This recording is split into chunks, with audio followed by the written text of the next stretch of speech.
So part one last week, we were talking about 12 different species that I had in my nest boxes. My smaller nest boxes were the chickadees and the bluebird nest boxes. This week, I'm going to be talking about the 6 species that I've had in my larger wood duck, my large nest boxes. But Serena gave me a good introduction, but I'll review what I showed last week is I'm an IBM retiree. I build, maintain, monitor nest boxes on trails, most of which I established. That's a picture of me and my truck. My only use of my truck is to lug all my stuff around. I'm a member of the Audubon Society. I participate in the Cavity Nesters Recovery Program. I'm a member of NABS. I've received an award in 2012 for my bluebird efforts. And I work with the Wildlife Center in Silicon Valley to renest and wild foster rescued barn owls and or release them. Now, shockingly, I'm not a birder. So what I tell people is I raise birds for birders to watch. I'm familiar with what I have in my nest boxes and some of the more common species. I have no formal education. I found out some years ago that I was a citizen scientist. If we look at just one of these items in the list here, what is a cavity nester and what is a recovery program? This is a tremendous graphic that shows where the various birds nest, but the birds that I'm dealing with are cavity nesters. So these are a couple of pictures of natural cavities. My wife, Jana, is terrific at finding cavities with birds in them. And on the left, we have a barn owl in a sycamore tree. On the right, we have 2 barn owls in a large palm tree. And unfortunately, nesting in palm trees is all too common. This is a big palm tree, but I'm thinking primarily of the smaller palm trees. Here we have a northern flicker, 2 pictures of northern flickers, both different types of cavities.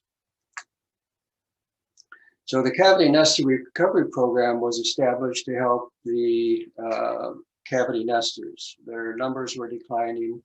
The program has been very, very successful. One thing we can do to help them is to put up a nest box. A nest box is really an artificial cavity. So in California, the California Recovery Program has hundreds of volunteers, and it's been very, very successful. They've fledged over 350,000 birds since the founding in 1995. This is a picture showing the kind of nest boxes that I build. And the boxes that we're going to be talking about today is this one here on the left, which is either a screech owl or a kestrel box. Depending on where you put it, you could get either of those species. This is a barn owl box, and this is a wood duck box. Notice the entrance holes. The entrance holes are just large enough for those particular species to get in. On the right is the same boxes, but I have side opening doors on 2 of the boxes. This box and that box, and the barn owl has a door on the top and a clean out door on the one end. Now, if you notice, there's wood shavings, there's aspen wood shavings in the boxes. And the reason that I do that is because these birds do not bring nesting material into the box. So we put wood shavings in the box to protect the eggs. In the case of the barn owl box, some people say that, well, the barn owl makes its own nesting material. And what that would be is as they cough up the pellets, the hen will chew up the pellets, break them down, and form nesting material. But if you clean out this box, it has a bare floor, and imagine how many pellets it will take before she has a layer of nesting material in the box to keep the eggs from rolling around. So the aspen wood shavings in the barn owl box actually serve 2 purposes. One is to keep the eggs from rolling around, and secondly, it makes the box easier to clean out. And Lee, in the slide before this, you mentioned palm trees, and Barbara wanted to know, why is it unfortunate to nest in palm trees? Palm trees are probably the greatest source of owlets needing to be rescued. It really isn't a cavity. They're nesting in there on the branches of the palm tree. And in cases where we get in new rescued owlets, I ask, well, do you have the address where it came from? And sometimes they do. I look that address up, and lo and behold, in front of the house is a palm tree. And right across the street is open grassland like you see in here. Open grassland is ideal habitat for barn owls. Not only barn owls, but kestrels also. So the barn owls hunt in the open grassland, but they roost and nest in the palm trees, unfortunately. So this graphic here, if we're talking about large boxes, the immediate thing you'll notice in this photo is that there's three nest boxes here. There's a barn owl nest box here. Way over here is a kestrel box, and way up here on the hill is another kestrel box. Now these birds are territorial. You can put two barn owl boxes about 80 yards apart minimum, and they're okay with each other. Barn owls are territorial around their box, but they can have overlapping hunting areas. The kestrels are territorial, so you need to keep them spaced. In this case, it's probably more than 2/10 of a mile in between. I've had kestrel boxes that are 0.2 miles apart, and they have kestrels in them. But the American Kestrel Partnership Program would tell you that they should be about a half mile apart. Well, it really boils down to the availability of prey. If the prey supply is good, then they can hunt closer to the nest box. There's no need to defend a larger area. If the prey base is down, then they have to hunt farther. And I read that barn owls might hunt up to 3 miles in those situations. So what I want to impress you with here is the distances between the boxes.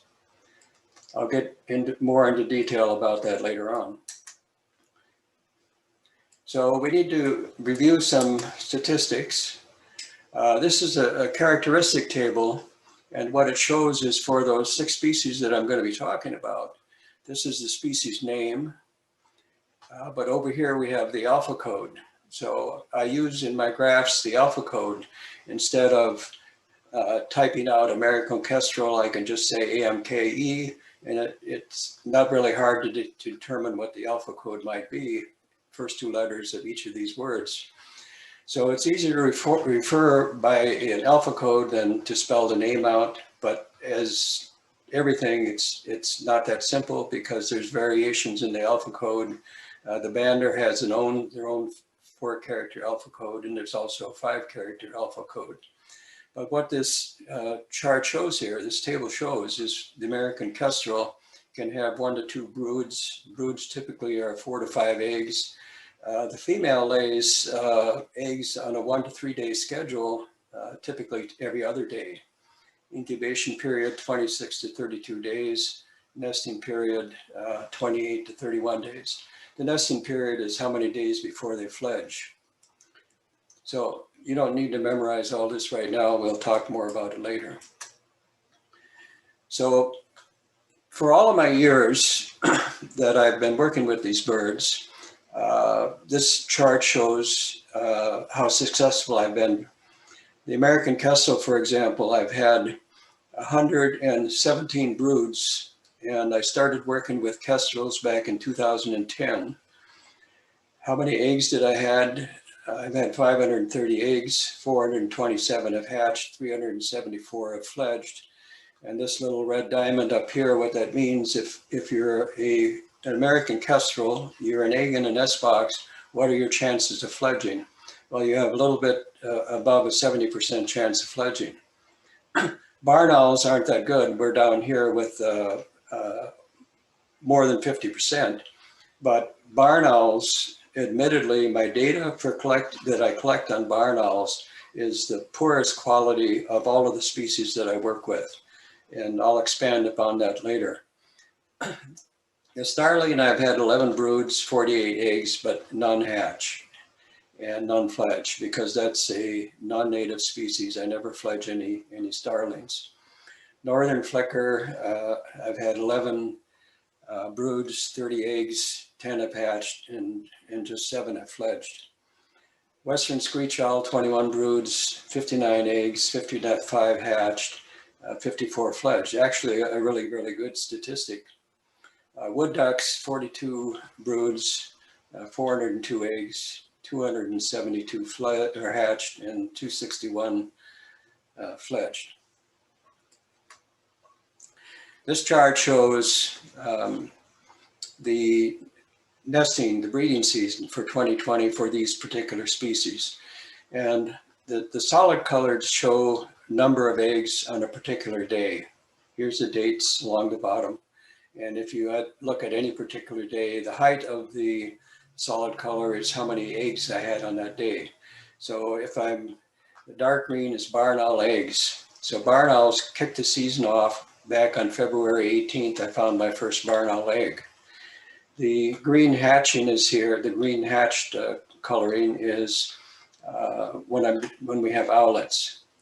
So we can see here that we had barn owl eggs, we had nestlings, owlets way back here, and then we have another spurt. So another clutch came in late in the season, and the season continues. Barn owls, it's about 9 weeks before they fledge.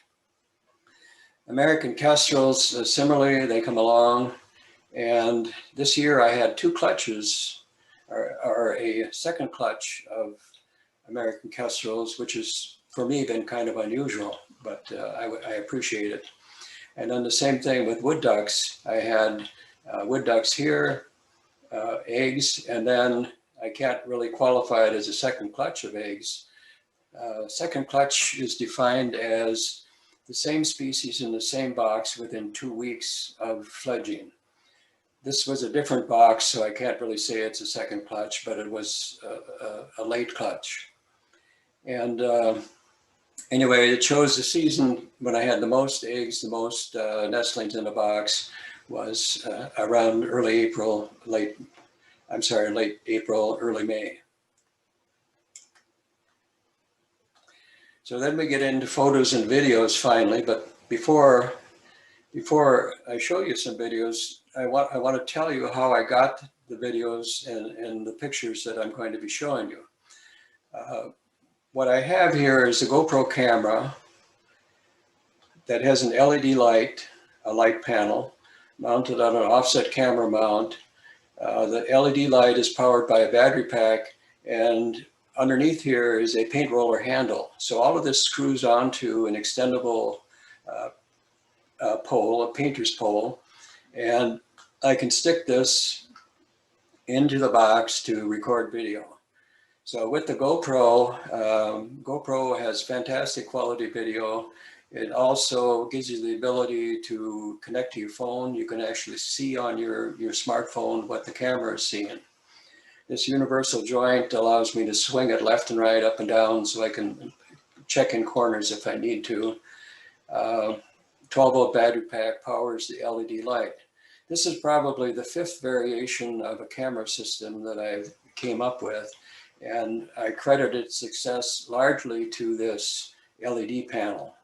Until I had this LED panel, I couldn't get enough light into the box. You don't really need a GoPro camera. You could use a small camera, something like a pocket camera. It has to be small enough. This will actually fit into a kestrel nest box, which has a 3-inch entrance hole.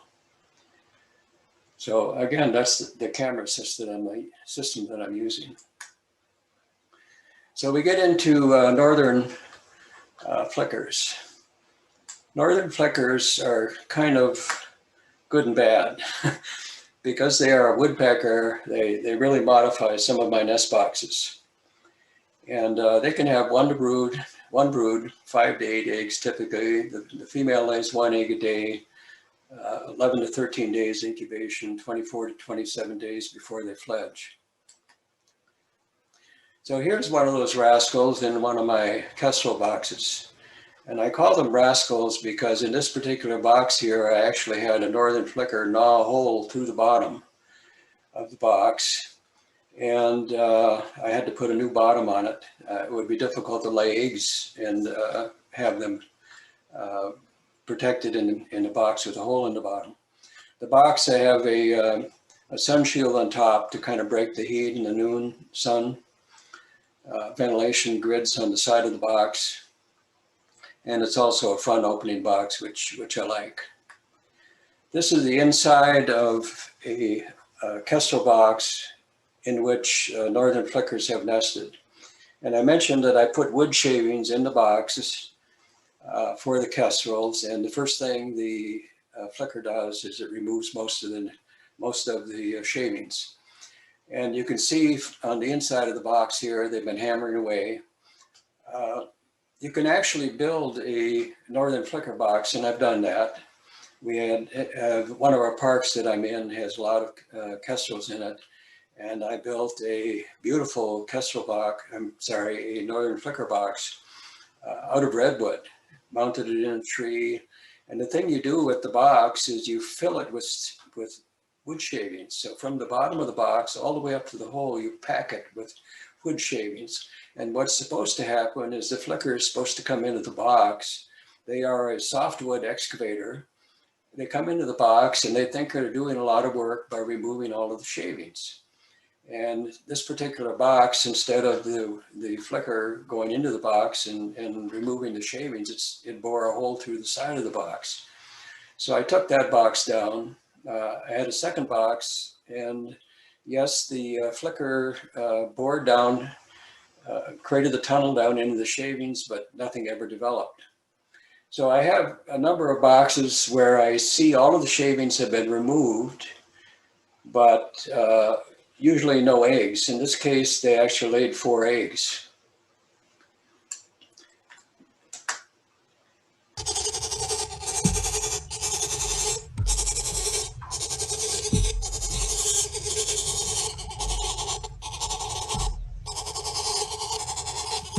So I hope you were able to enjoy that. That's 2 northern flicker nestlings.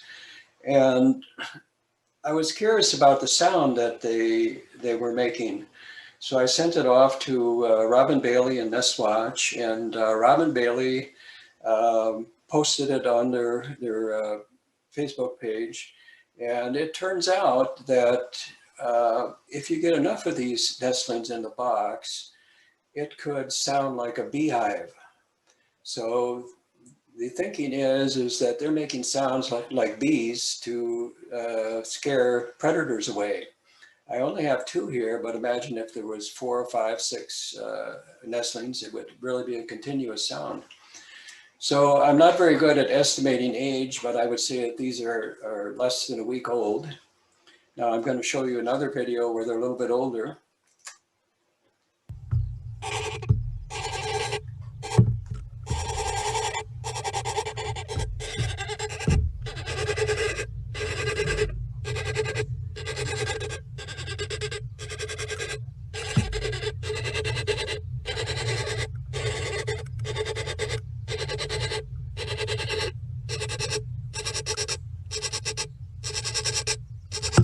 So it's a similar sound, but what's rather interesting here is they appear to be clinging to the side of the box.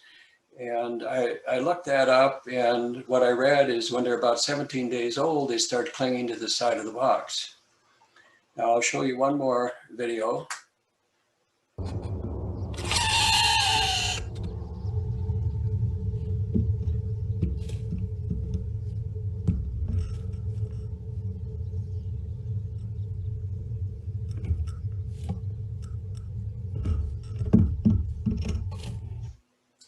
So when they get this old, I stop sticking the camera in. Sometimes they get rather uneasy and they may injure themselves. So Really quickly, Barbara asked, does the LED light affect the behavior of the birds? No, it doesn't.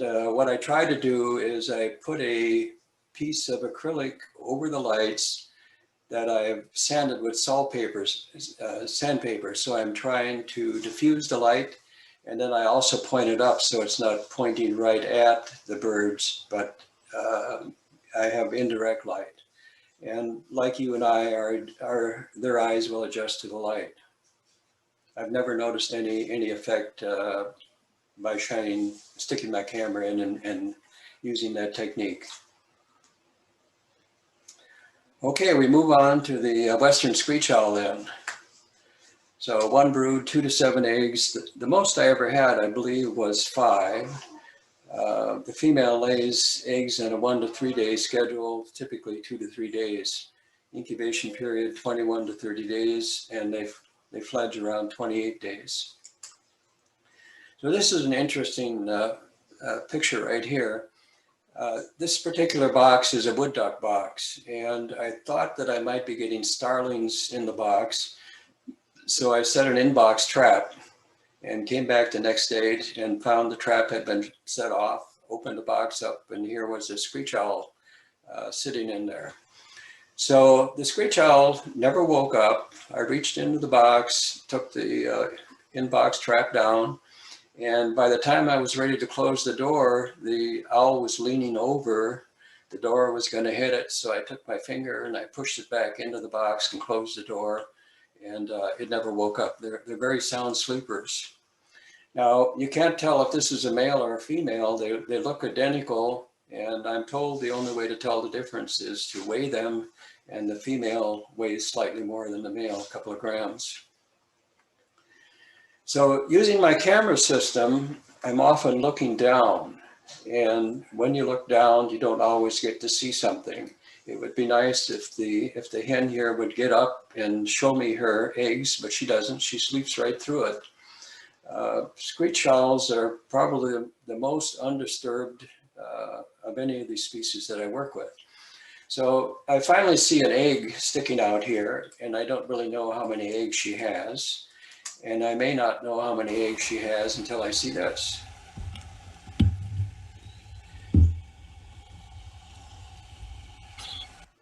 So here we have the female with a couple of owlets, maybe 3. And the female stays with the owlets for about the first 3 weeks. And then she goes off with longer and longer breaks. Eventually I will not find her in the box, but you notice all these feathers here. These feathers are other species of birds. And I took some of the feathers out, and to me, they look like they were maybe Western scrub jays or the California towhees. So sometimes I see mice laying down in the bottom of the box. At this point in time, it's the male that's feeding her. The male has been feeding her since she started incubating the eggs, and until she finally leaves the box, she feeds herself. If you, again, this is a wood duck box, and one thing I want to point out before I forget it is notice this hardware cloth here. So with it, the box being a wood duck box, you don't want a smooth surface here up to the entrance hole. If the surface is too smooth, the ducklings cannot get out of the box. So the hardware cloth forms really a ladder for the ducklings to get out. So the screech owls are perhaps, even though it looks a mess, perhaps the cleanest. I don't feel that I have to even clean the nest out because there isn't droppings all over the box. It doesn't really become gross. It'll look like this next year, even, you know, with another clutch that has fledged from there.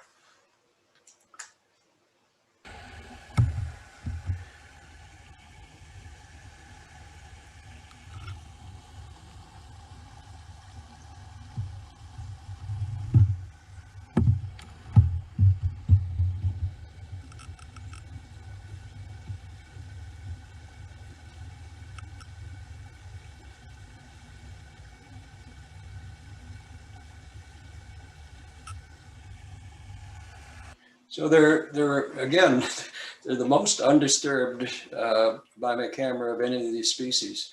Now what you see here, red, could be part of a crayfish. So note that the female has now left the box. I'm expecting these to be about 3 weeks old. This is a video that I created by setting up a motion activated camera outside the box. I finally wanted to catch some screech owls. And they're small owls, they're only about 9 inches tall.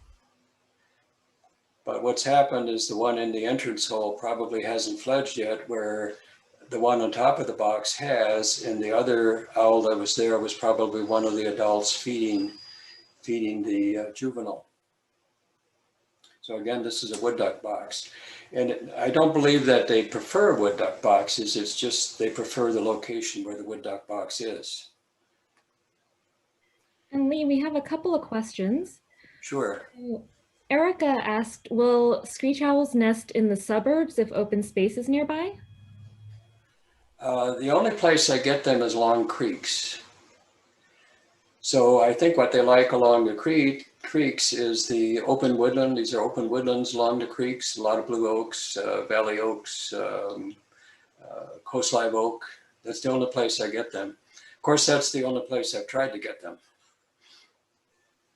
And then when you were showing the video of the chicks in the nest box, Zane asked, where is the mother? Well, the mother has left the box, and she is now, she may come back to the box just like the male to feed the owlets. I said that the female stays with the owlets until they're about 3 weeks old, and then she takes longer breaks out of the box. So gradually she's not there. Both of the adults are feeding the owlets. And that'll be true in barn owls. So in a little while we'll get into barn owls. So here we have the American kestrel. We have the male here and the female.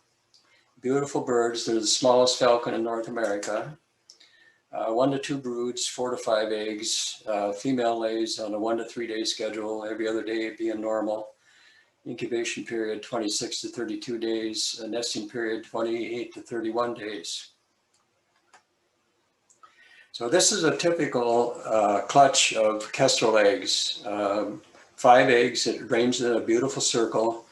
But in addition to the eggs in the box, what we have is pellets. So the kestrels cough up pellets. And notice how my Shavings has provided the nesting material. The first indication that I see of kestrels being in the box is I see an indentation in the wood shavings. So on the left, we have a male kestrel incubating eggs and a female kestrel on the right incubating eggs. The male, I read, incubates about 40% of the time. The female would be the other 60% of the time. And once incubation starts, I never see someone out of the box. Either one is always incubating the eggs.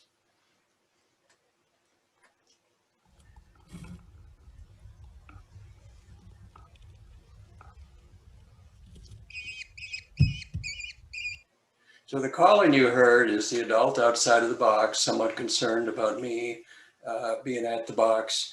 And all of these little sweeties here, these chicks, I would just like to pick them up and give each one of them a big kiss, but I don't. So they're probably, I'm guessing, around a week old.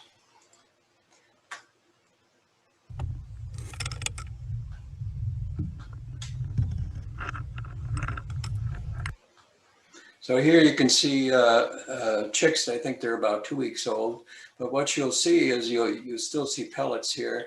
But notice how the walls have these white streaks on it.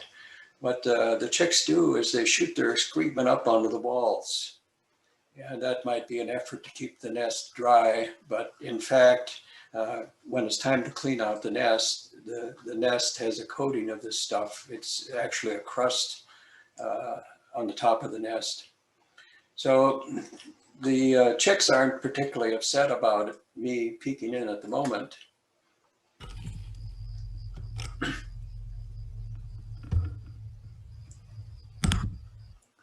I don't mean to make bumps like that. It sounds a lot louder than it should be. But here you see chicks that are about 3 weeks old, and they are assuming defensive positions. sometimes, rarely, they might even flip over on the back with claws up. So after 3 weeks, I don't check. I don't come back to boxes until after I expect them to have fledged. So all of this data here, all of this information about when I check boxes is kind of dependent upon if I'm able to determine when the first egg was laid. So if I know when the first egg is laid, I can take certain actions. How frequently do I want to check the box?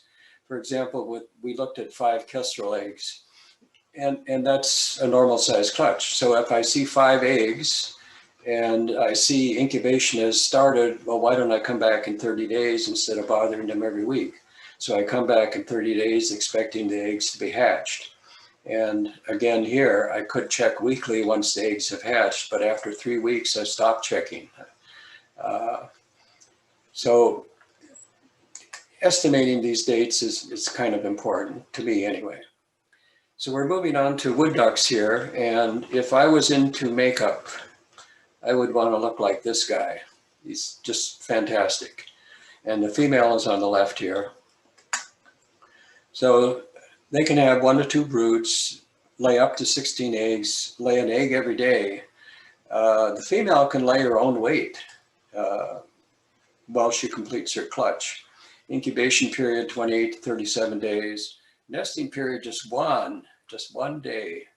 And that's because, well, I'll get into that a little bit later. But here we have a date range of 56 to 70 days, and that really is the period before they can actually take flight. So on the left here, I see a male wood duck standing on top of a wood duck box. And what the male does is he locates a cavity and stands on it, stands near it to show the female. She comes over and checks it out. Now, this particular wood duck box here is mounted again along a creek. It's mounted on an oak tree. And notice this portal here. So what I can do with this portal is it has 2 screws, one here and one here. I can rotate that 180 degrees and basically close the box.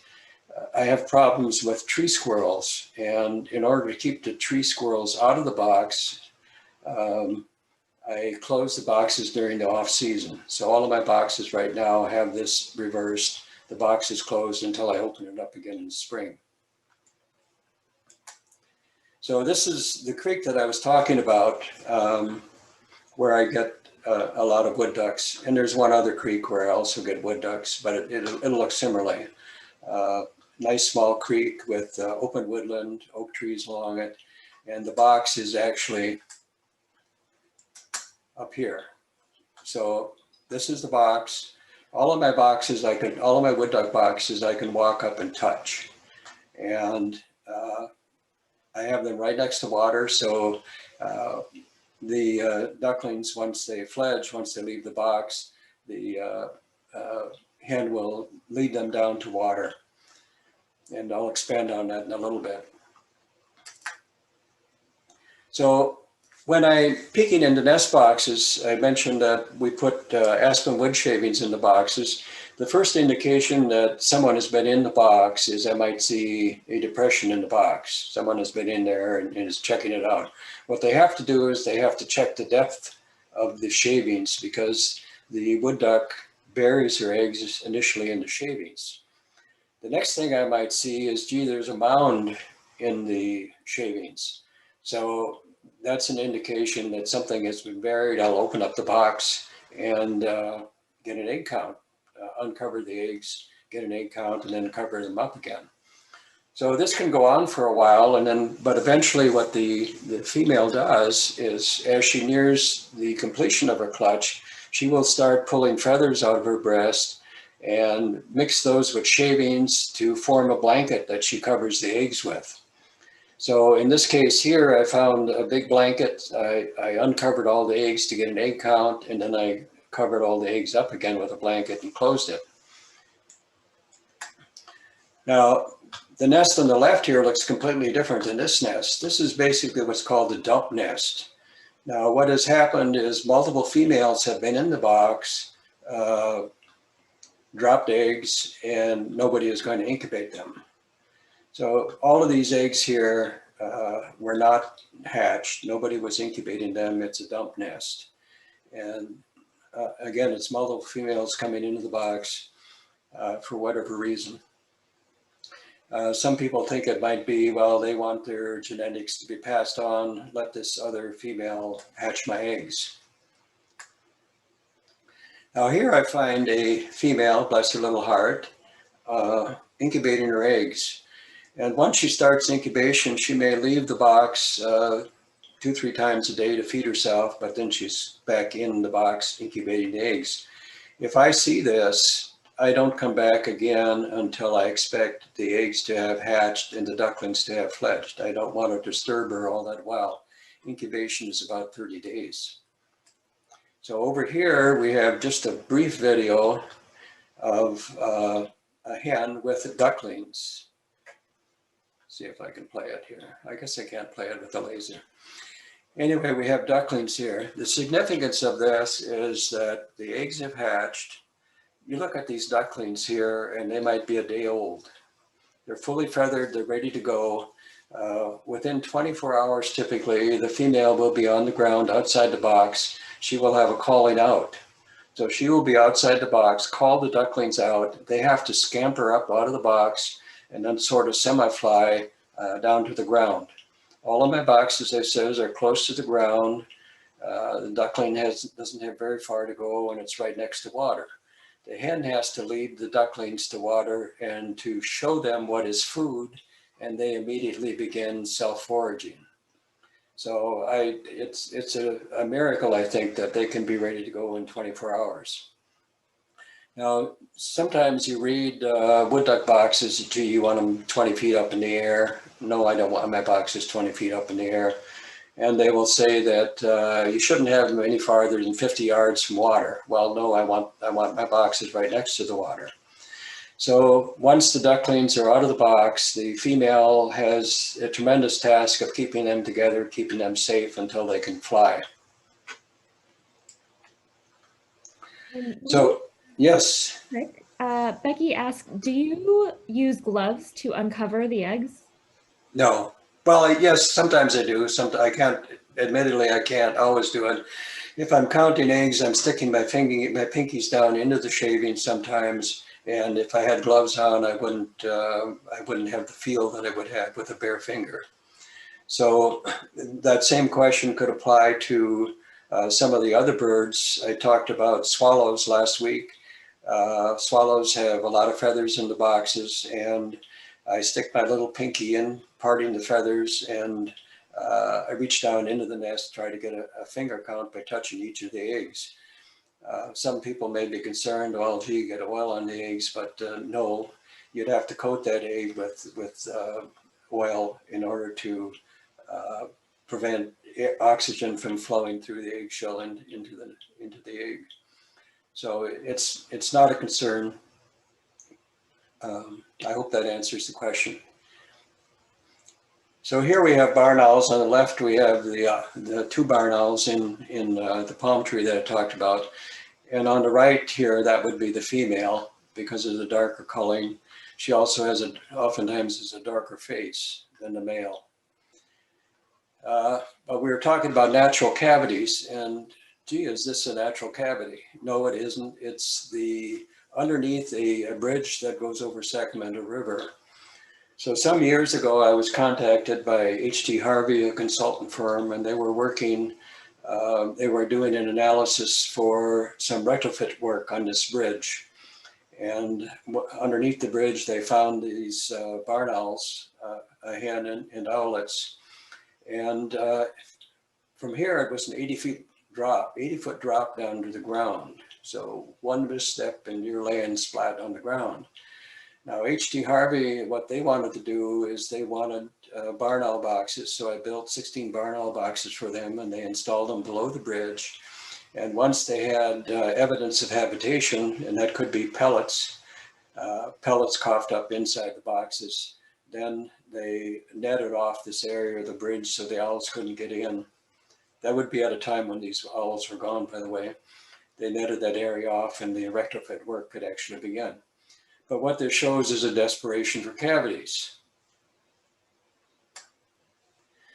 So on the left here, we have a beautiful female and the male. Now, they mate for life, supposedly, although the male may be a two-timer. And if a male doesn't have a female, if he's not mated yet, what he might do is he might drop prey into a cavity. So sometimes I find pocket gophers, one or two, laying inside a box, and that's a male trying to attract a female. If a female comes in, she sees the prey and she says, oh, this guy is a great provider, I'm going to be his mate. So on the left, we see a pair. Notice there's no eggs yet. But on the right here, now we have the female on eggs. And unless she gets up, I don't know how many eggs she has. So here I believe I see 3, but she probably has more than that. So I make a notation, well, if she's on an every other day schedule, this would be the date that she laid the first egg. So I come up with a first egg date. The male will stay in the box maybe 60% of his time because he doesn't want another male popping into the box. Males are territorial around the nest box. And on a couple occasions, I've had to actually remove dead owls. Someone got killed, be it the intruder or the original resident. So they can have 1 to 3 broods, 2 to 18 eggs. The most eggs I've ever had was 10. Frequency every 2 to 3 days, may even be 4 days. The more the female is being fed, the more often she lays eggs. Incubation period about 30 days. Nesting period up to 9 weeks. So in 9 weeks, typically a sledge. So you would have noticed the heart-shaped face on the owls, and what I want to point out is all of that is really feathers. Underneath all those feathers is a skull on her face. And what's unique about the skull is her ear cavities are offset. So what that supposedly causes is they either hear different frequencies in each of the ear, or it's timing of the sound waves that are different. The end result is that they can locate prey accurately. You could blindfold a barn owl and they can hunt. However, if you plug their ears and allowed them by sight, yes, they could still hunt, but they can't hunt as well. Now, I've been told by Steve Simmons, who I will mention later on, that barn owls can hear a mouse chewing on a grain of a seed. And they can also punch through six inches of earth. The pocket gophers will have his burrows, but they plug their burrows with dirt that they push out from the burrow. And barn owls can come down and not hear it and come down with such force, they'll punch through 6 inches of loose dirt.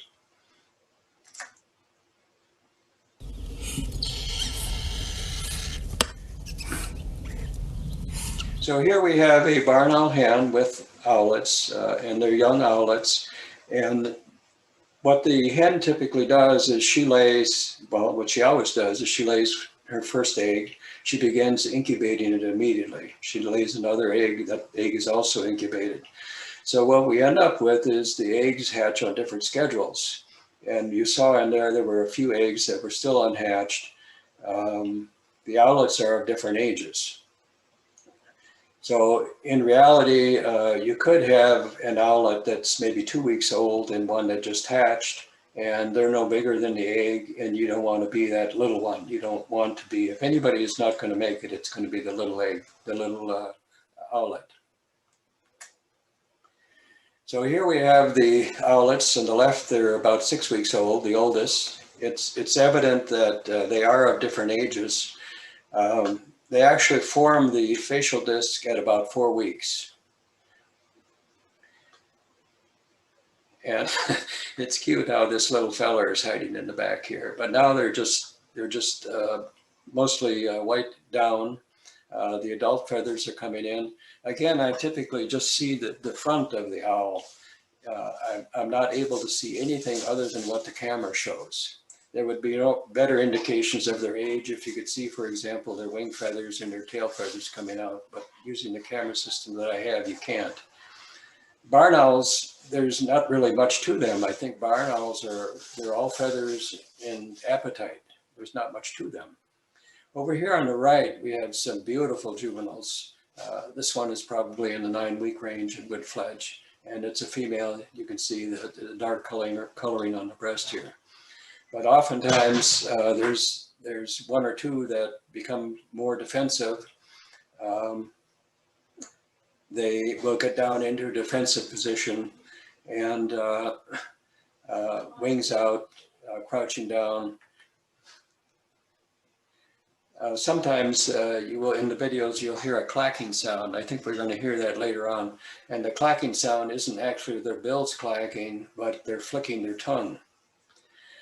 So we talked about the wood shavings make the nest boxes, the debris, cleaning out of the debris in the nest box easier. So what I have up here is a big chunk that I pulled out of a nest box, a big chunk of debris.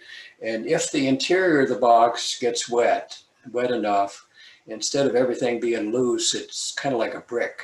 So what I do is through the clean out door, I stick a flat nail puller in under the debris and prop it up and break it off. So way in this area here would have been the divider that's inside the nest box, and the entrance hole, the entrance portion of the box would have been over here. I break it off into 2 pieces. So I came back some weeks later after we had rain, and you began seeing all of the skulls, all of the bones from the prey that they've eaten in amongst the debris as it breaks down. So this is a picture of Steve Simmons, who came out to IBM Almaden Research Center to give a presentation. And he had been involved with numerous grad students. In one case, he had grad students that wanted to do a diet analysis. What do barn owls eat? So they cleaned out, I forget how many barn owls, and looked at everything, all of the skulls and whatever in the debris, and concluded that in total, in order to raise 5 owlets, the adults and the owlets would consume 68 pounds of prey. So the skulls that you see up here are the top 3 of the items that they found in the barn owl box. 42% pocket gophers, 30% voles, 17% deer mice. All of these skulls are those 3 species of rodents. So they have a ferocious appetite. Nature's killer of rodents. And this is Steve with one of his barn owl boxes. So I've got in contact with Steve in 2009, and by then I was already involved in monitoring barn owls, but we weren't having success. The success that I wanted, I had some boxes that were predated. Steve gave me his barn owl box design, and as far as I know, I've had no predation since using his design. Unfortunately, Steve passed away in June. He was a master bander. He ended up monitoring boxes, starting with wood duck boxes, for 48 years. He ended up fledging over 65,000 wood ducks, over 13,000 barn owls, and a number of other species. So we suffered a tremendous loss when we lost Steve. This is a video that I set up outside of a barn owl box at Cinnabar Hills Golf Club, and it's a motion activated infrared camera. And what I was hoping to do is to catch activity that goes on at night, and I wanted to see a barn owl fledge. So what we see here is the adults land on top of the box. They have prey in their feet, in their claws. They transfer it to their beaks, and then they jump up and fly in front of the box. And the owlets at this stage are old enough to peek out and grab the prey right from the adult. Prior to this time, before the hen leaves the box, the male would bring the prey into the box, drop it, and the female would break it up into pieces and feed the owlets. So they have some hungry kids there. I hope the video is coming across well. It's poor quality to begin with.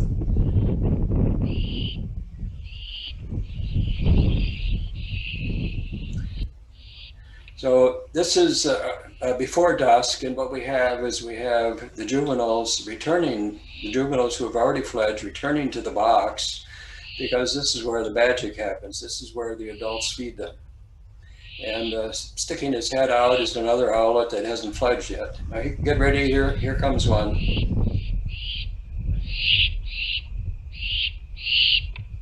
So it's amazing, they come out of the box, they've never flown before, and they can fly. So in this video here, we have three juveniles on top of the box. And what you might learn is never put a barn owl box outside of your bedroom window. Down below the barn owl box is a bluebird box mounted on the same post, and one of the owlets is roosting on top of the bluebird box. So once the owlets fledge, they hang around the box for about 4 weeks.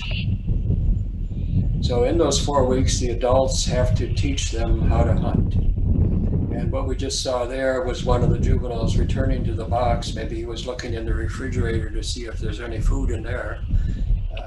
Here's the second one wanting to get in. Now at this age, they don't have the flying skills that the adults do. So they have some effort, takes some effort to get back into the box. But the adults, if they want to get into the box, as we saw the adult land on top of the box, transfer prey to its beak, flip up in front of the box, hover briefly, reach out with its claws, grab the bottom of the entrance hole, and they will shoot themselves into the box. So they don't have any difficulty getting in and out. It's these juveniles that do. But in reality, for me, I find very few juveniles come back into the box. At the beginning of the video, we saw a juvenile fly in, and what he probably did is that near this box is a big oak tree, so he might have spent the day in the oak tree. Anyway, they have to learn from the adults how to hunt. What I saw in one of my videos is an adult fly past juveniles that were on top of the box, and one of the juveniles took off after the adult. And what I've read is the juvenile sees how an adult catches prey. It's burned into their memory and they know how to do it. So if they're not good hunters, they're not going to survive. Starvation is the #1 killer of barn owls. Oops, here we are to break to. I'm almost an hour into this. So we're going to get into renesting, which is also called wild fostering, or the release of barn owls. Sorry, really quickly before you continue, Erica asked, do you notice if many owl families die from rodenticides?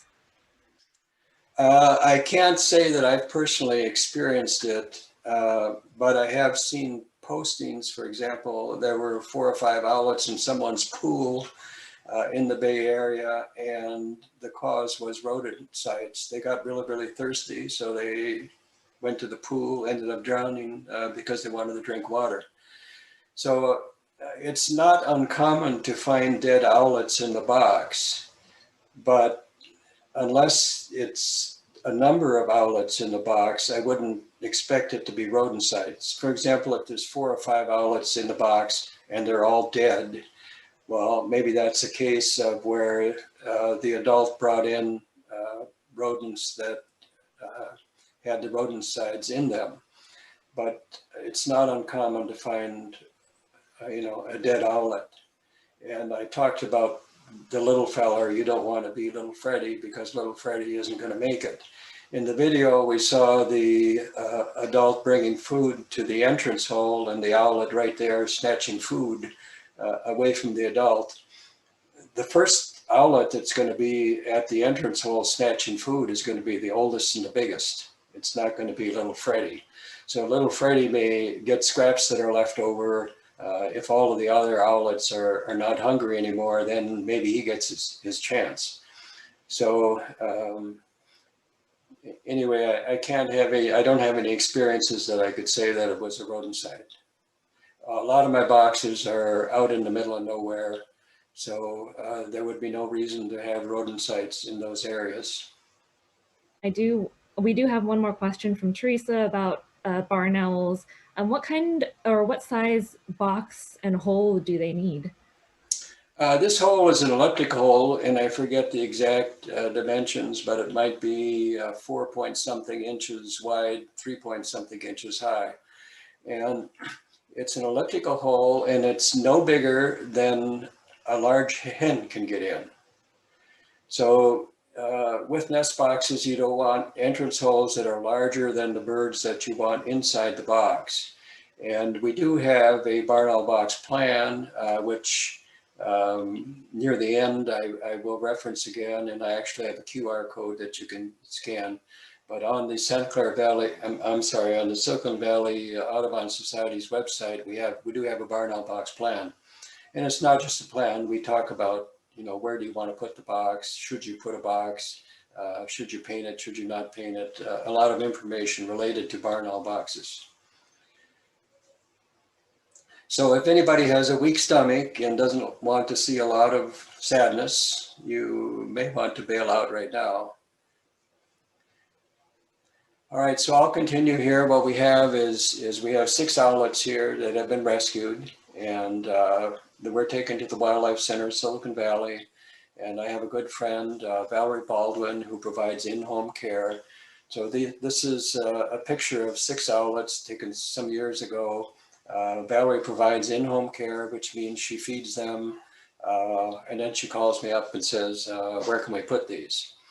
So when we do renesting, what we like to do, I love this picture of Valerie and this owlet here. So this is a owlet that we're about to renest. What we like to do is we like to take a rescued owlet and put it into a box that has similar aged owlets. We don't want it to be the oldest. We don't want it to be the youngest. We put it in the box. And the reason we want to renest it is because the adults are going to be better teachers at how to hunt, how to be an owl than humans. So if we can't renest, then Valerie has to feed the owl until it's old enough, make sure it gets exercise so it builds its strength and its wings, and try to teach it how to hunt, which just isn't going to be as successful as the barn owl adults doing it. Here we have a barn owl box, and initially we put the owlets through the top of the box, and this is what happens when we open up the box. If I can play the video.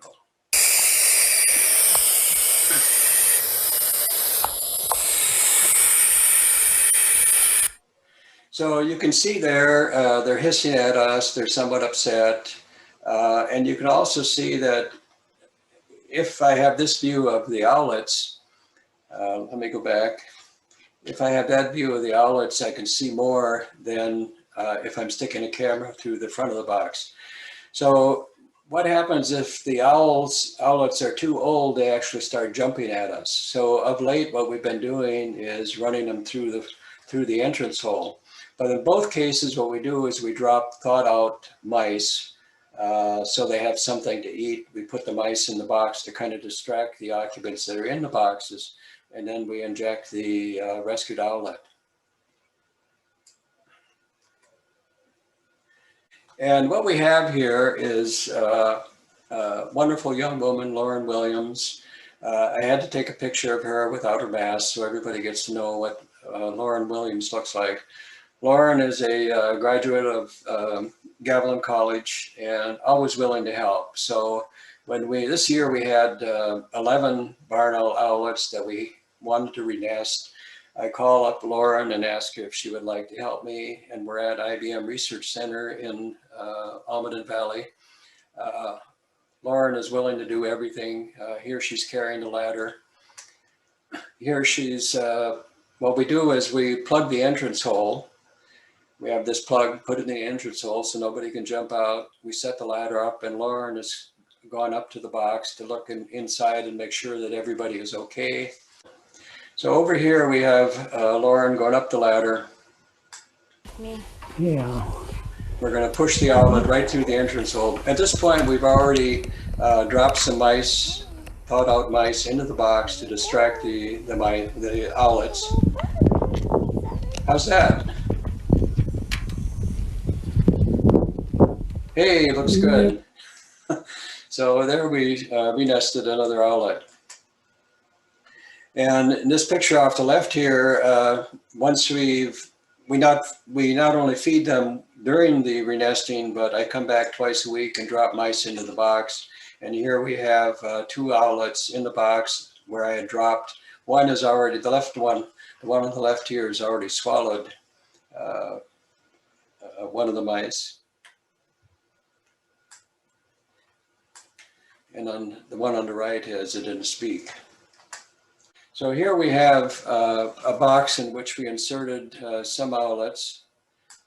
Could have been 1 or 2, but I enjoy the reaction to all these owlets here. So you can hear the clicking noise. That's actually them flicking their tongue. And they're kind of looking, checking me out. I love their eyes. They're dark.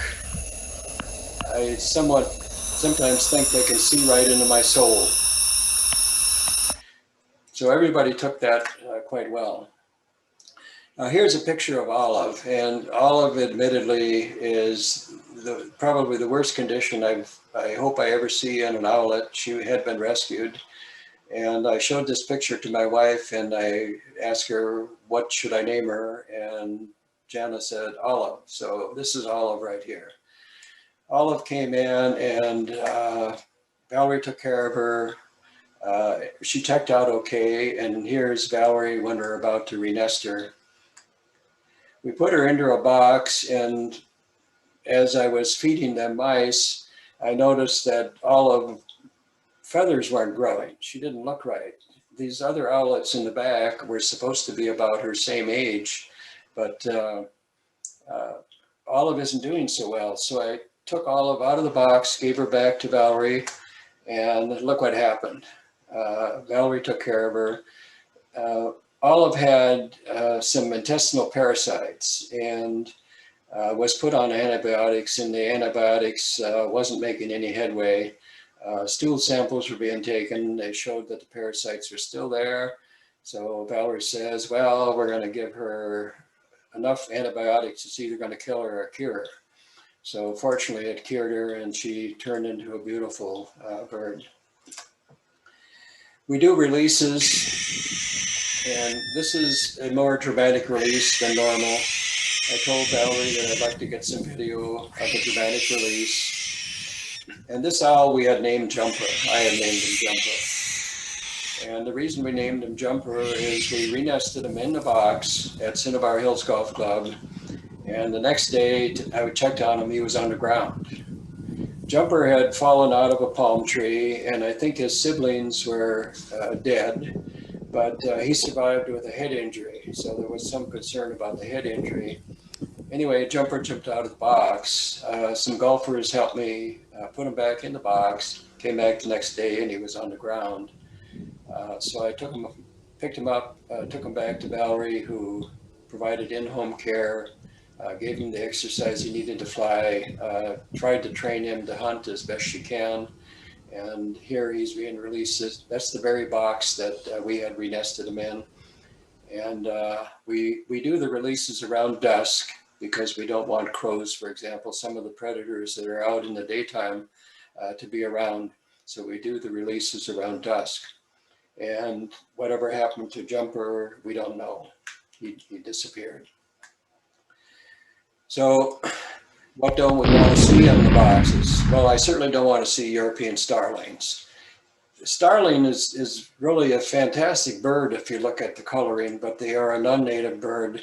They were brought to the United States in the 1890s. 100 starlings were released in Central Park, all because he and others wanted to introduce into the United States all of the birds mentioned in the plays of William Shakespeare. So from those 100 starlings, we now have 200 million, more than 200 million starlings in the United States. And the problems with them is they are fierce competitors for nest cavities, often taking over the nests of native birds and expelling occupants. I don't get them in my smaller nest boxes, but I do get them in my kestrel boxes.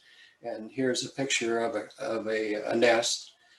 starling nest, and they make kind of a trashy nest, bringing in debris and feathers. Anyway, I never fledge any starlings. What I might do in this case here is either remove the eggs or simply plug the entrance holes so they can't get in to incubate the eggs. They can have 1 to 2 broods, 3 to 6 eggs, lay an egg every day. Incubation period rather short for a bird that size, 12 days, 21 to 23 days before they fledge. Now, I don't want to see this in one of my boxes either, and this is actually a bobcat on top of a barn owl box, and I don't think it was there to get the owlets which were in the box because I didn't see any scratches around the entrance hole. It was simply, it's a fantastic view. The box itself is already on a high hill in Cinnabar Hills Golf Club, and I was down below on a cart trail checking some boxes, and I happened to turn and look up, and I saw something on top of the box. I thought, well, maybe it's a turkey vulture. No, it isn't. It's some kind of a cat. Is it a bobcat? Is it a mountain lion? So I called the course's supervisor, told him to come over. He'll see something we've never seen. And he comes not on the cart path, but on a trail along the fence line, ran right past the front of this box, swung around, came down on the cart path to meet me, and I pointed back up the hill and said, "Did you see that?" And no, he hadn't. So we looked at it from down below, and he says, "Well, come on, let's go up there and see what it is." And I was a little hesitant because he's a runner and I'm not. And anyway, we jumped in his cart and we went up there, and the bobcat looked simply annoyed. It stayed up there all the while we were up there. I took a number of pictures of it. And then we left, and then from the distance, when I was checking another barn owl box, I looked back and saw the bobcat gone. But since then, I've put metal sheathing over the post, 4 feet of sheathing right below the box, so hopefully the bobcat can't get a grip. It's mounted on a 4x6 cedar treated post. And in another box in Quicksilver Park, I had the acorn woodpecker take over the box. So I did calculation on the box and calculated over 4,000 acorns stored in the box, and they're boring holes into the box, so I finally gave up. I had actually 2 years in a row scraped all the acorns out, put wood shavings in, hoping to get barn owls, but I never did. All I got was the acorn woodpecker. So I let them have the box. They're storing the acorns. This is a great big granary for them. Okay, so now we get into problem solutions. What problems am I having? And as I mentioned before, these boxes are far apart, so the distance to and the height of the bounded boxes can make accessing the boxes difficult. So Steve Simmons, my good friend in Merced, had an ATV. He had a couple of ATVs, and he had ladder racks on the boxes. He had everything that he ever needed on that box except a Coke machine and a pool table. So Steve on the right shows a picture of him. He simply drives up near the box with the ATV, plugs the entrance hole, sets his ladder up and goes up and peeks in the box. He knew what was in the box, so his numbers were accurate. Now, the only time he didn't know what was accurate, he said that he determined that if he saw a reclining hen, all he did is roll her to see if she was on eggs. His earlier experience, he said that if he lifted her up to look at if she was on eggs, there was a 50% chance that she would abandon the eggs. So he rolled her. He would eventually know exactly how many eggs, exactly how many hatched, etc. So his numbers are accurate. He also, as I mentioned, was a master bander, and he knew who everybody was. So unless you're able to open the box, how do you peer inside the nest box? And this is me and using the camera system that I have. So I'm looking at my smartphone. On my smartphone, I see whatever the camera sees. And this is a variation of it. It's ready for a camera, and that camera could be either the pocket camera or a GoPro camera. GoPro cameras run hundreds of dollars, probably in the $300 range if you're going to buy a new one, whereas the pocket cameras, you can get one for 150 maybe, a good one. So how do you get a ladder up to the box if you don't have an ATV? Well, this is me carrying a ladder and some of my supplies. Or you could find a couple of friends. This is Michelle Unger and her good friend Z, who came out one day to help me clean out the boxes. So they're carrying not only the ladder, but the supplies we need in order to clean out the boxes. So how do you get up to the box? You can be a glass ceiling breaker like Michelle. We set the ladder upside the box. We see the cleanout door open here. Let me turn my laser on again. We see the cleanout door open the top. Notice that she's wearing a face mask and gloves. When you're cleaning out barn owl boxes, you want to wear an N95 dust mask. Everybody knows nowadays what an N95 mask is. You want to wear gloves, you want to wear maybe even goggles, because the mice that the owls have eaten could have the hantavirus. So you don't want to get hantavirus. So use a lot of caution when you clean out the box. And on the right is me on a 14-foot ladder. I'm about to re-nest an owl. So what I'm trying to impress you with is, if you don't have an ATV, how the heck do you get the ladder to the box? And then how do you get up to the box? One thing you can do is bring the box to you. Okay. Look at that. So I came up with a pulley system that you can use to actually lower the box. And I would suggest that you would want to do this in boxes that are more isolated, because if you have a cable system, it could be more subject to vandalism. So here the box has been lowered. We just open it up and do our thing with the box. Then when it comes time to pull the box up, pull the cable, the box goes back up again. I need to turn the box. Maybe you're going to need my help.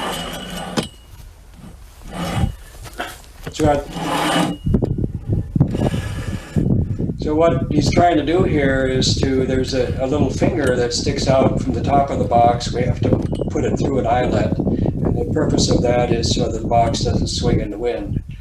Now, I only have one box that this system has been installed on. If you're going to put it, this is a 2-inch inside diameter steel pipe that the pulley system has been installed on. It slides up and down. The pulley system would probably run you $35 to $40. But if you buy in bulk, then you could get the price down again. So most of my large boxes are mounted on 2-inch diameter pipes, 12-foot long, some 3 feet into the ground, cemented in. So then another problem we have is, okay, we've re-nested the owlets, we dropped some mice into the box, now I need to do it again. I do it on an every 2-week schedule. What I came up with is what I call a Gopher Bomber. And basically it's, let me turn my laser on again here. Basically, it's a piece of PCV pipe and ABS plastic piping. One fits inside the other. This piece here is really a plunger. So when I have it down on the ground, I pull the plunger all the way out. In the other open end, I stick in the mice, and then I lift it up, stick it into the barn owl box, stick it into the box, and then I have a cord here that I pull, which pulls the plunger in and pushes the mice out. So that's how I'm able to feed the re-nested owlets twice a week. Here on the right, we have another young woman, very helpful, Maddie Kwan, who is doing it in a little bit taller box. And Lee, how do you know if the owlets need supplemental food? Well, if I peeked into the box and I saw mice prey laying in the box that I didn't drop in, then the adults are bringing it in. But that's sort of rare. If I drop mice into the box it is rare to see any of them left the next time I'm back to the box. So the fear here is that we've added another beak to be fed, and the adults are already stressed probably to feed not only themselves, but others. This particular box here had only one owlet. So the average number of owlets in a box is 5.6, and you don't want to be that 0.6, by the way. But there was only one owlet in the box, and what that means is they only had enough prey available. The hen either laid one egg or the other eggs disappeared, but I would normally see the eggs. If they didn't hatch, I would normally see them. So the adults are really stressed. The prey base wasn't so good. They only had one owlet, and here I'm feeding them to make sure that not only that owlet fledges, but the re-nested owlet also. And yes, I have seen video where I have a hen on eggs or a hen with owlets, and sometimes I see prey, and it's the male that's bringing the prey into the box. It's a wonderful sight to see. Another anonymous question. The mice that you give them, are they alive? No, they had been frozen. So the Wildlife Center gives them to Valerie, and Valerie gives them to me.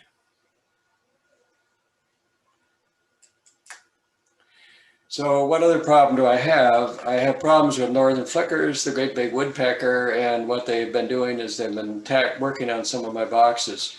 So plywood, sometimes one of the plies is missing underneath, and if you drum on that particular part of the box, it sounds different, it sounds hollow, so they will pick on that. And what I do is I've started using a product called Fix It All. And my test shows it as hard as the wood, and I even soaked a piece of wood that I had put some on, and even soaking in water 24 hours, it was hard as ever. So I'm hoping that instead of putting a piece of wood over this to patch the hole, I can patch it using this Fix It All. Steve Simmons says some of his wood duck boxes, he had patches on patches. He would patch his patches because the flickers are in there hammering on the boxes. So that's the second problem I have, and now I'd like to get into loss analysis. And again, if you have a weak stomach, this is maybe where you want to leave. So when I look at American kestrels here, what this chart shows, the yellow shows the number of boxes that I have. So I started out in 2010 with 6 boxes, and hey, it was fantastic. I had 37 eggs, 26 hatched, 24 fledged. Well, gee, I have to add more boxes. So I'm now up to 13 boxes. And what happened here? What happened in 2011 is I had 3 boxes that were poached, and I lost 14 chicks. Now, who would poach? Who would pull the chicks out of a nest box? My first thought was, gee, some falconer. And I talked to Valerie, who is a master falconer, and she says, no reputable falconer would do that. A falconer does not want to get chicks out of a box and then have to feed them and then teach them how to hunt. What he would prefer to do is set a trap out in the wild and catch an adult kestrel and use it as his bird, and then release it once he moves on to another bird. Kestrels, apparently, if I remember right, Valerie, kestrels are an easy bird to work with, an easy starter bird. So I don't know who poached those 11 chicks, but I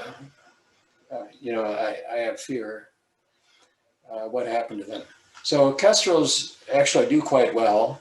If you're a kestrel egg in my box, you have about a 70% chance of fledging.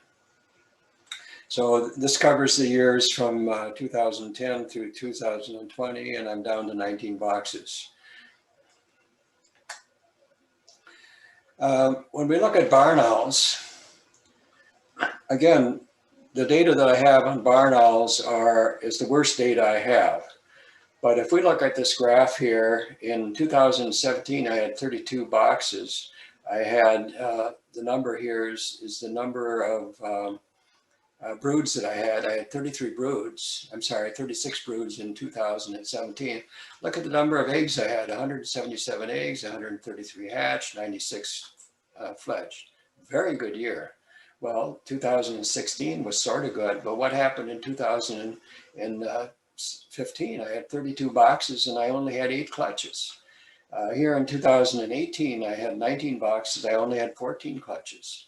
So what's the reason for the difference here? So what I'm going to do is look at these 4 years here to try to better understand what happened. If you look, now remember, 2017 was the best year, 2016 was good, and the other 2 years not so good. Normal rainfall in San Jose, in this graph here, what it shows is rain through up to 2010. So it doesn't include the drought that we went through. But typically in the fall, we get September, October, November, December, increasing amounts of rain. January is a good rain. The most rain comes in February, and in March, it starts to taper off into June.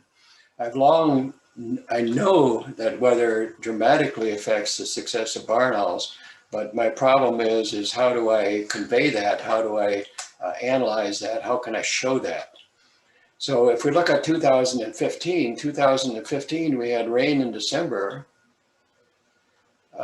What happened in January?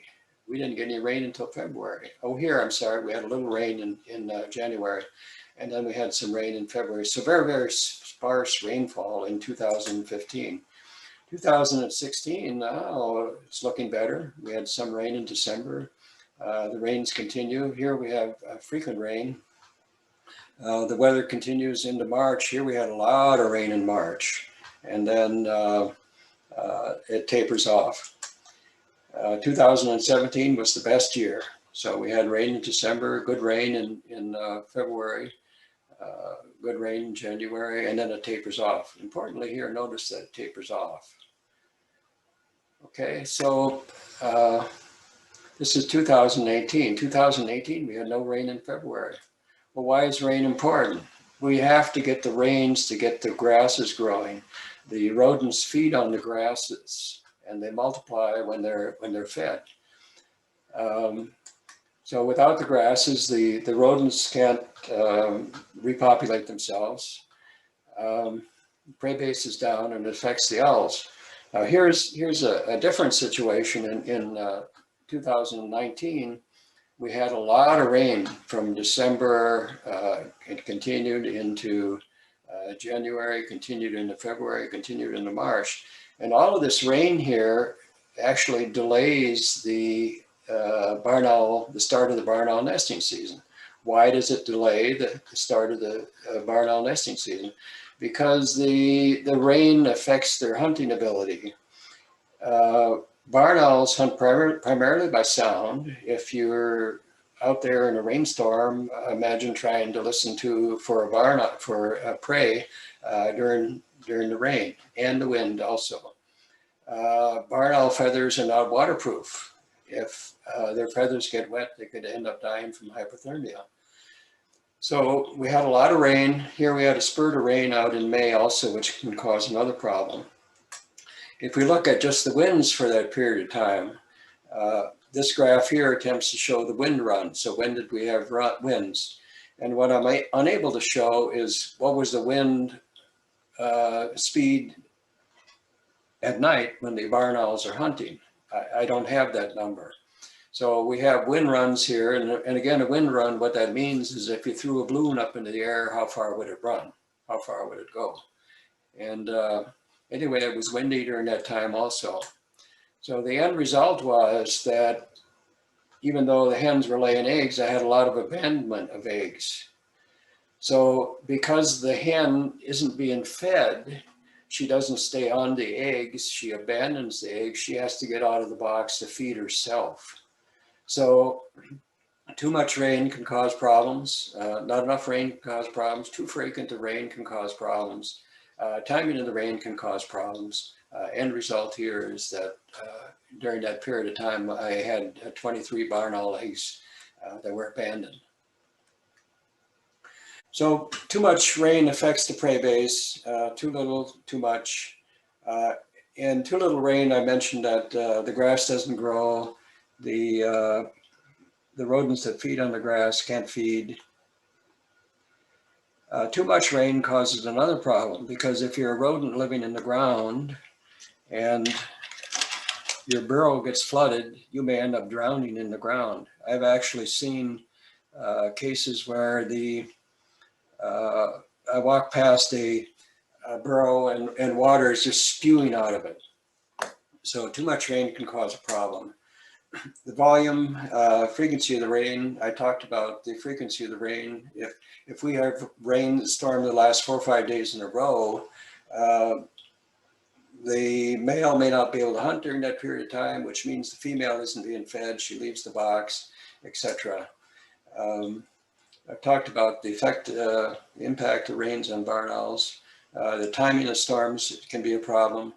And then there's also, on the other end of the scale, we don't have rains, but we have heat waves. So typically we start seeing high temperatures the end of May, June. We can have high temperatures, July, certainly high temperatures. But what happens is sometimes some of the owlets will jump out of the box. It's just simply too hot in the box. So doing things to keep the inside temperature of the box down can help, but doesn't ensure that the owlets are going to remain in the box. Once they jump out of the box, they will be on the ground as long as they can call the adults. As long as the adults find them, the adults will feed them. The problem is that the adults have to find them before the predators do.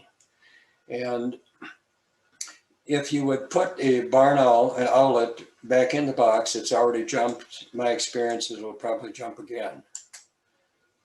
So I'm pretty well at the end of my talk. I want to mention Cornell, and they have a terrific website. They're all about birds. It gives you a fantastic amount of information on the various species of birds. They have these other projects going on here, and I participate in Nest Watch, which means that I give them my data, and the data would include, for example, what date was the first egg laid, how many eggs were there, what clutch is this, what's the species of the bird, when did the eggs hatch, how many hatched, how many fledged, etc. So I give them all of that data, and they enter it into a database that researchers can use.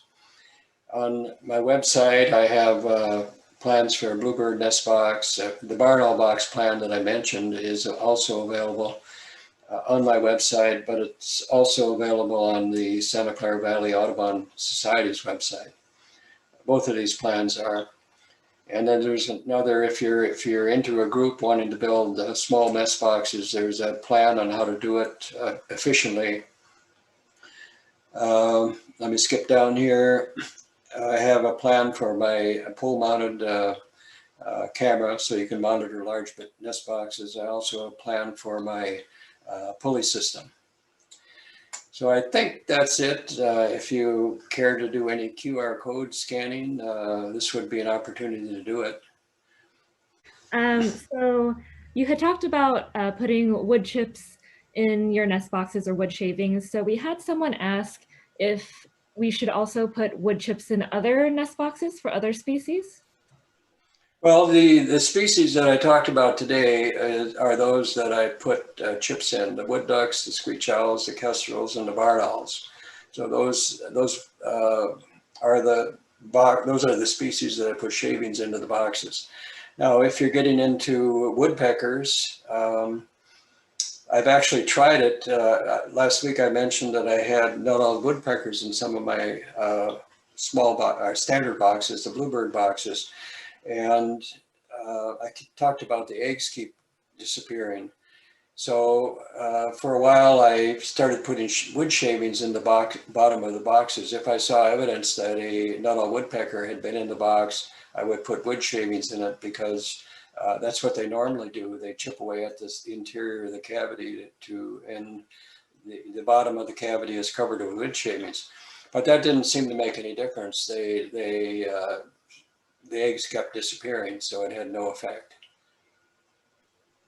And Nick also wanted to know, where do you get your wood shavings? Any pet store. It's Aspen wood shavings. I'm trying to think of anyway, any pet store. There's a couple larger chains of stores, and I can't remember the name of them at the moment. Pet something. So they're used for other purposes, like mice. People might have a pet mouse at home and use those kind of shavings in the box. The reason I like aspenwood shavings is they seem durable. You also have other shavings that might have a scent. I don't want to leave a scent of the shavings in the box. I like the durability of the aspenwood shavings. Great. And we also had someone ask, will great horned owls use a nest box? No, great horned owls do not nest in a nest box. They are an open nester. Let's see. And then Teresa mentioned that the Hungry Owl Project is a nonprofit based in, it looks like Marin County or somewhere up north. If you are familiar with them, do you happen to know if they come this far south? Because they make and mount owl boxes, often free of charge, working with high schools and things like that. Yeah, I'm aware of them, but I've not actually had any contact with them. I do know that for a fee they will sell you a box and install it, but I've had no contact with them personally. And then for the owls that you rescue, basically, Ursula wanted to know if you're ringing the owls before re-nesting them. We don't. You mentioning banding? Is that ringing? Yeah. Okay. No, we're not banding them. Valerie nor I are banders. So basically, no, they're not being banded. We've thought about doing it, but when I talked to Steve Simmons, the master bander, again on his projects, he banded everything. If you stood around Steve long enough, you'd find a band around your leg. So he knew everybody. He kept fantastic records of all of the banding he did. And I asked Steve, how many bands do you get returned? And he says 0.01%. So he doesn't get very many returned. If you find a large bird dead on the ground, it would be nice if you would look for a band. And if you find a band, there's the mechanism to return it. Steve mentioned having 2 bands returned, and basically the person who finds it fills out a form and sends the form in, and then Steve gets notified. Steve said that he had a barn owl that was found down in Los Angeles, and Steve said, well, it probably rode the front end of a truck all the way down to Los Angeles. Steve also had a band that was returned from an elementary school in Florida. And the elementary school students were dissecting a pellet. And in that pellet was a band from one of Steve's passerines. So the barn owl had eaten the passerine and had coughed up a pellet that had the band in it. So these are 2 cases that I know that Steve got bands returned. But in my situation, unless you can put a ladder up and get into the box and check the hen, for example, for a band, if you're into banding, that would be very useful. But you have to get up to the box. You'd have to get your hands on these birds in order to read the band number. Doing it my way, yeah, I may be able to see a band if the bird stands up, but I won't be able to read the band number. So banding for me and for Valerie, I guess, isn't important, although, gee, it would be nice. But if you're into banding, you're going to spend probably twice the amount of time that you do on a trail, because you have to go back and band everybody at an appropriate time. If there's owlets in a box, they have to be a certain age, maybe in the 12-day, 2-week range, before you can put a band on. Otherwise, the band would simply slip off their leg. Anyway, that was my thought on banding, and I hope that answers the question. I want to expand a little bit on the previous question, which I've already forgotten. Oh yes, I know what I wanted to say. Now, over the years, I've met a lot of people that say, gee, I want to put a barn owl box up in my backyard. It would be so wonderful to have barn owl boxes in my backyard. And me personally, if I thought it would work, I could have 10 of them up there. I would want to have 10 up there. I'd want them all to be used. But in reality, many people who want barn owl boxes, they simply don't have the right environment. They might be in a residential area. One person, for example, said, my wife wants to put up a barn owl box, and he sent me his mailing address, and I looked on Google Maps where it was, and it's right in the middle of a residential area. Yes, barn owls fly into residential areas to go into palm trees, but I told him the chances of getting a barn owl in his situation isn't too good. I give it a low probability. Some of these people want to put a barn owl box up when they're next to a freeway or near a freeway. Well, one of the things you don't want to do is you don't want to put a barn owl box that's has a busy road, nighttime traffic on a busy road between the box and the owl's hunting area, because the owl is going to be crossing that busy road to and from its hunting area. Now, barn owls fly along at about an 8-foot height. They're kind of slow, like an old bomber chugging along. And they fly over cars, but then here comes a truck. So splat against the truck. Trucks and trains are the #2 killer of barn owls. Now with trains, it's the same way. If you have railroad tracks between the barn owl box and the hunting territory, they could fly over train tracks. They're over a bunch of flat cars. They can make it, but here comes a box car and they don't make it. So you really have to consider seriously where you're putting a barn owl box and evaluate its success. Now, this company might do that for you. I don't know. I don't really have any experience with them.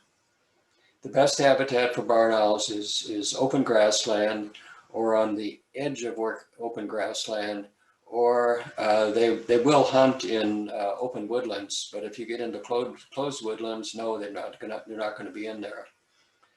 And that applies for falcons, for the kestrels, open grassland ideal. They take readily to nest boxes. The advantage of putting a barn owl box or a kestrel box out in open grassland is, hey, there's no trees there, there's no cavities there, but that's where all the prey is. So you can put it right in the middle of their prey, and they can have tremendous success. Kestrels are tolerant of humans and all the things they build. I personally know of an old house that had an opening in the attic, and kestrels were nesting in the attic, and people are coming and going out of that house all the time. So they're more accepting of human activity. Anyway, that's a little bit off subject, but I wanted to say that. Yeah, those are great points. We do have several more questions about barn owl boxes, but before we get to those, first we had a comment. Looking at the pulleys, Shari wondered if you are an engineer. Well, no, but my dad always let us do everything he wanted in the shop. So we were hammering and sawing when we were little lads. But I am sort of good mechanically. My career with IBM, I started out fixing these mainframes and the equipment on the mainframes. And then I got into programming, and I ended up having seven different distinct job types within IBM. But I credit my success with being able to drive a nail without bending it to my dad and his permissiveness. And Anne wanted to know if we can buy your boxes already made. Gee, I had a breakfast meeting today, and I talked about having sold barn owl boxes in years past, and my price nowadays is $3,500 because I don't want to build any. But that doesn't help you get a nest box if you want. There are some nest boxes available on the web that I do recommend. And these boxes,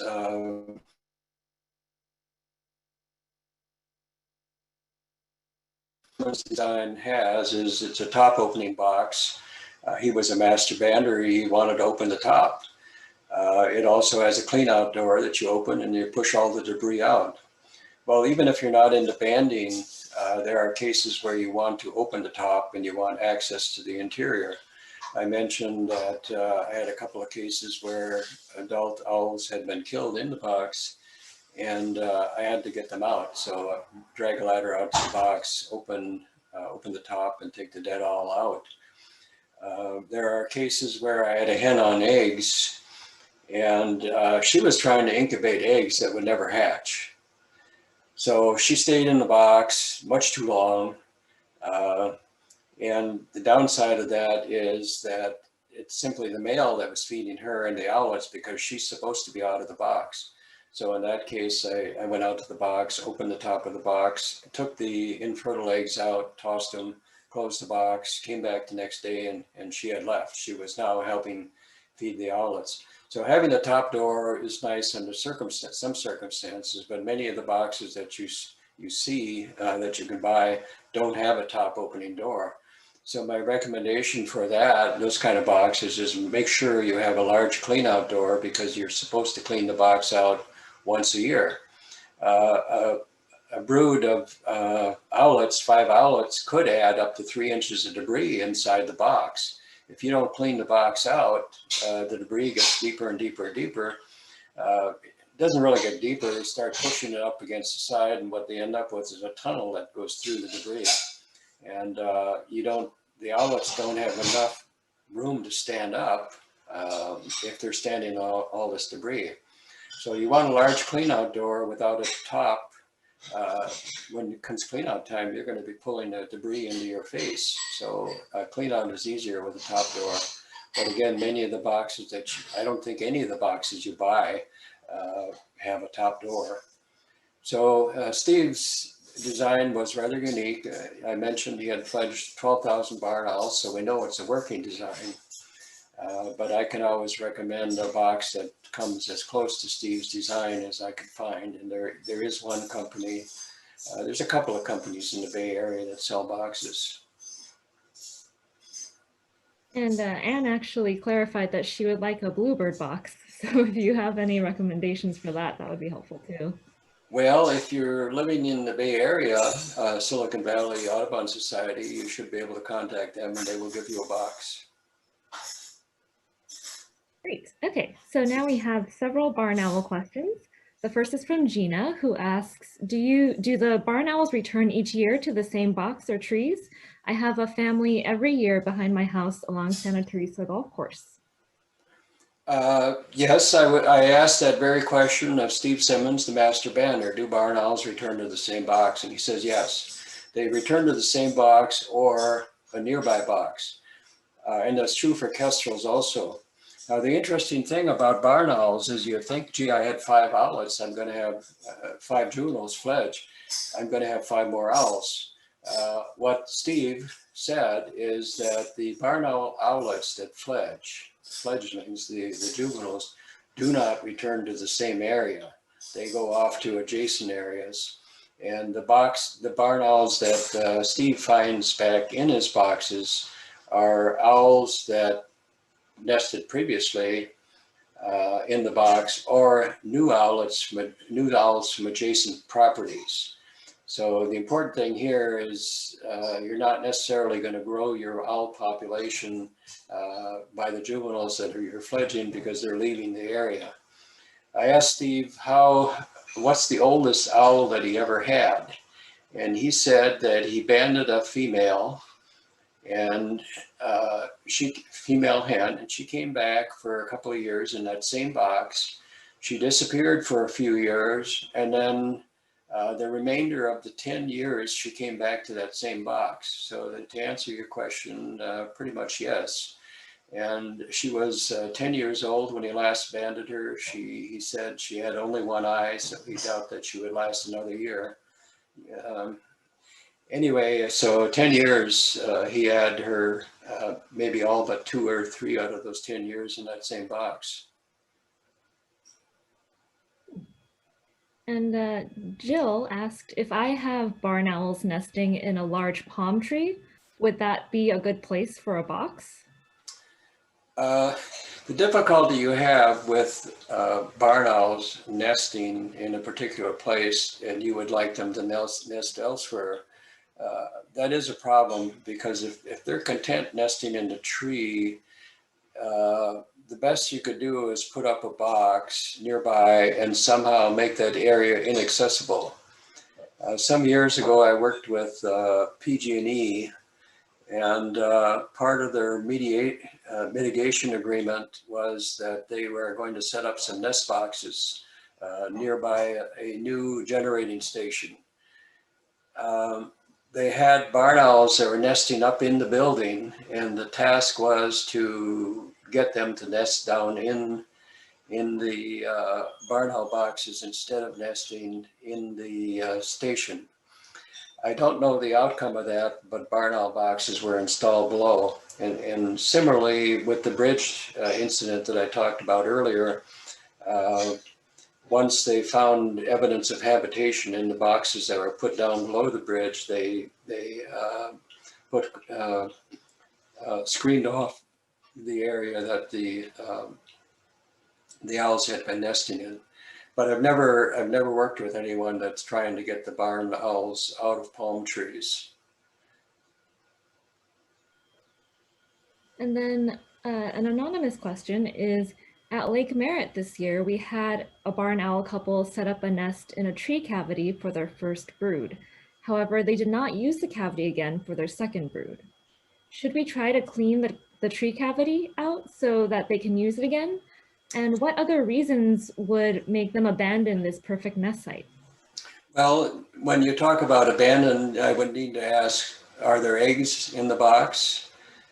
Are there eggs in the cavity? Did they abandon the eggs? And the reason they might have abandoned the eggs is because there simply wasn't enough prey. If the female had been incubating the eggs and she wasn't being fed enough, she would leave. She would abandon the eggs. Another reason could be, if you don't see any eggs, are there a lot of pellets in there? And if they've been repeatedly using the cavity, there should be a lot of pellets in there. Are there any carcasses left over from owlets that might have died in the box? So even though the eggs hatch, the owlets grow, there's no assurance that if there isn't enough prey that they're going to get fed. Even though both adults might be trying to feed them, there simply isn't enough food. At Lake Merritt, what's the habitat? Is it open grassland? Is there a good hunting range? So that it's a number of questions related to that. And unless you see material spewing out of the cavity, some barn owl boxes, I've worked with barn owl boxes that have never been cleaned out. And what you'll see debris below the cavity, below the entrance hole on the ground, because every time the owl exits the box, it drags some material with it. You look up at the entrance hole and you can see debris hanging out of the box. Some natural cavities are very deep. It may not be a problem. If the cavity isn't used consistently, it may not be a problem. If it's easy access, you could take a peek in there and see what you see. Do you see eggs? Do you see carcasses? Might give you a little more insight into what happened. But barn owls, again, don't always return. Cinnabar Hills Golf Club, for example, I have, I think 13 barn owl boxes now, and I only had 3 used this year, 13 out of 3, whereas previous years, all of them were used. And not only by barn owls, but sometimes they get used by kestrels. Now, one important thing I failed to mention is kestrels will use barn owl boxes. So if you have a situation where you're at a barn owl box checking it, and you see kestrels flying around, and there aren't barn owls in the box nesting already, what you should do is you should put a hole reducer on the hole, taking it down to 3 inches, 3-inch diameter hole, so that kestrels can get in and out of the box, but barn owls can't. The danger is if you don't do that, you could have a kestrel, for example, a female in there on eggs, and a barn owl pops in. The barn owl will kill the kestrel. So I should have mentioned that earlier. Unfortunately, I didn't think about it. But I hope that answers the question. Yeah, so there's some clarification. So the eggs were not abandoned from that first brood. She successfully fledged 4 owlets from it. And then their second brood was on the other side of the same tree, just higher up, and they successfully fledged 3 owlets from it. So they were just curious about if cleaning out the first nest cavity would have helped the barn owls. Again, I would have to look in there and see how deep it is. The thing about barn owls and barn owl boxes is one consideration in the box is the distance between the bottom of the entrance hole and the floor. And take, for example, a barn owl box that has a big rectangular entrance hole, and the bottom of the entrance hole goes all the way down to the floor. What happens in those situations is, as you saw in the nighttime video, the owlets are waiting there at the entrance hole. You could have a smaller owlet waiting in front of older owlets at the entrance hole, and if the entrance hole is a large rectangular hole, the adult comes with food, and a larger owlet from behind lunges for the food and pushes the owlet out. So a good design nest box has a significant distance between the bottom of the entrance hole and the floor, so the owlets cannot be pushed out. The size of the entrance hole is such that a large hen can get in and nothing else. For example, a raccoon may be able to get its front end in, but it can't get its back end in. And then there's a partition on the inside that protects the owlets. They can go around the corner and hide behind the partition. So that particular hole, if you're talking about cleaning it out, if you look at it and you see the debris in the hole is level with the bottom of the entrance hole, you may want to clean it out and drop that down so owlets cannot be pushed out. Now, why they used one entrance hole over the other, I can't say. Sometimes rain, if it rains, the storms come from a particular direction. What you want to do is you want to orient the box, the entrance hole of the box, away from the entrance, or the direction the storms come, the prevalent direction of the storms, so that you don't get rain into the box. Well, if you're talking about a natural cavity, some of those natural cavities are sloped such that they kind of invite the rain more than others. The owlets get wet, they could die of hypothermia. Even the adults getting wet could die of hypothermia. So if you're able to, I would suggest, peek in there. Are there eggs? Are there carcasses? Is the debris at such a level that it constrains the size of the cavity? You would want a cavity that the owlets can stand up in. Anyway, again, I can't say why they would use one cavity over the other, because I have the same questions myself. Why did you use that barn owl box over there and not this one over here? All right, I think that is the last question I'm seeing at this point. Again, thank you, Lee, so much for these great pair of presentations. So informative, and I think it'll be a really useful resource for so many people. And thank you also to everybody who attended and for all these great questions. So Lee, I wanted to ask you if you have anything you want to say to everybody before we all sign off. Well, no, I want to thank everybody for sitting through this. I realize it was long, but I'm pleased that I could cover all of the material that I wanted to cover. And again, my presentation differs from other presentations because I'm showing what's inside the box. And in this case here, I talked about what's some of the downsides. How is nesting success affected? I wanted to get that in.